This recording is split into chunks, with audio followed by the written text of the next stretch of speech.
আজকে তোমাদের আমাদের ইংলিশ মাছ দেখাই।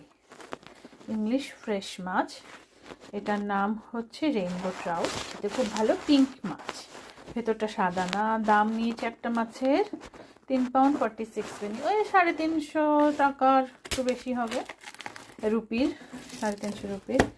মাছটা এরকম করে সুপার মার্কেটে এরকমভাবে প্যাকেট করে বিক্রি করে। আর মাছের দোকান মানে ফিশমঙ্গারে হলে হয়তো এরকম থাকে না, আর এই পেটটাও কাটা থাকে না। ফিশমঙ্গার থেকে কিনলে পেটের মধ্যে নাড়ি ভুড়িগুলো থাকে, তখন ইন্ডিয়ান পিস আমরা যেমন গোল গোল রিং রিং সেরকম করা যায়। আর সুপার মার্কেটে কী করে দেখো, পেটটা কেটে ওখানে পেটের মধ্যে ডিম থাকলে ডিম বা নাড়ি ভুড়ি সব ওরা ফেলে দেয়। আর ইয়েটা রয়েছে, আঁশটা রয়েছে, শাইনি মাছটার ভেতরটা দেখো যে একটু পিঙ্কিশ, সেটা খুব ভালো হয়। এর নাম রেইনবো ট্রাউট।